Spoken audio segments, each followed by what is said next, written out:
2 மணி வரைக்கும் ஓட்டினா 20 நிமிஷம் எவ்வளோ ஓடும் தெரியும் என்ன.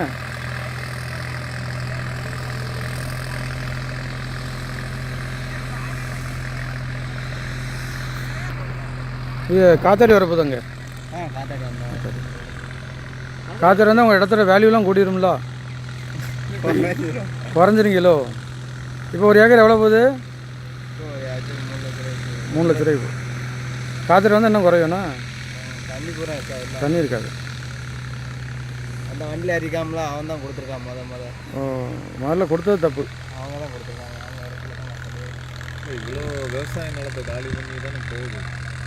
அவங்க அமௌண்ட்டு கொடுக்கிற கொஞ்சம் இது பண்ணியிருக்காங்கல்ல. இப்போ பணம் அப்படி கொடுத்த வந்து இப்போ 2000 1000 தர செல்லாதுன்ட்டாங்க. என்னாச்சு? பணத்தை வச்சு ஒன்றுமே பண்ண முடியாதுல்ல, இடமும் வாங்க முடியாதுலாங்க. இடத்துக்கு அது மனம் போல் கொடுக்காங்க. நம்ம பேசுகிற பொறுத்து இருக்கு. மனம் போல் கொடுக்காங்க. இடத்த எழுதி வச்சுருவாங்களா இல்லை எப்படி கொடுக்கணுங்களா? சொந்த இல்லை சார், அக்ரிமெண்ட் தான். இத்தனை வருஷத்துக்கு இல்லை எழுதி கொடுத்துடணும். இவ்வளோ செஞ்சு கொடுத்துருக்கணும். அப்படியா?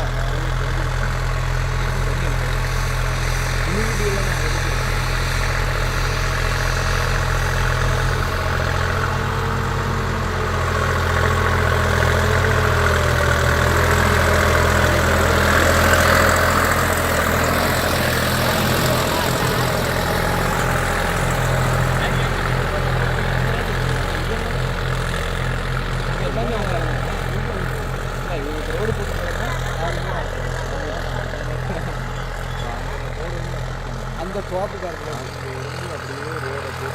யாருக்காருக்கெல்லாம் இருக்கா அவங்ககிட்ட டீல் பேசுவாங்க. இத்தனை பேர் இந்தியாவில் போடுறா உங்கள்கிட்ட கேட்டாங்க கொடுக்கல.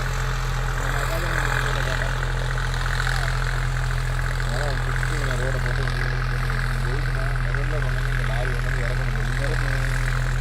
அதுக்கப்புறம் வந்து ரீடிங் கொடுக்கணும். அந்த ஒன்று போட்டுருக்காங்களா கவர் மாதிரிக்கு, அந்த கம்பி மாதிரிக்கு அதெல்லாம் செக் பண்ணுறாங்க. தண்ணி எங்கே வந்து இருக்குது, காற்று எப்படி இருக்குது. அது மாட்டாங்கன்னா காற்று வந்துடும்.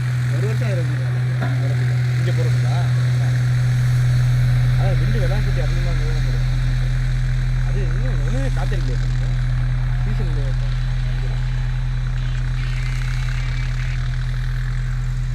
இந்த மாதிரி தண்ணி இருக்குது அந்த ஏரியாவில். தண்ணி இருக்குது நம்மளுக்கு.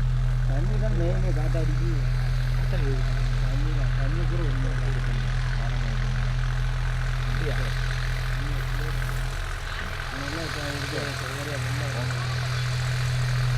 தண்ணி மெயினாக இருக்குது. தண்ணி இருக்கிற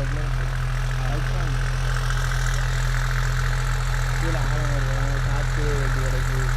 தண்ணி காற்று வச்சு தண்ணி கீழே பொண்ணுக்குள்ள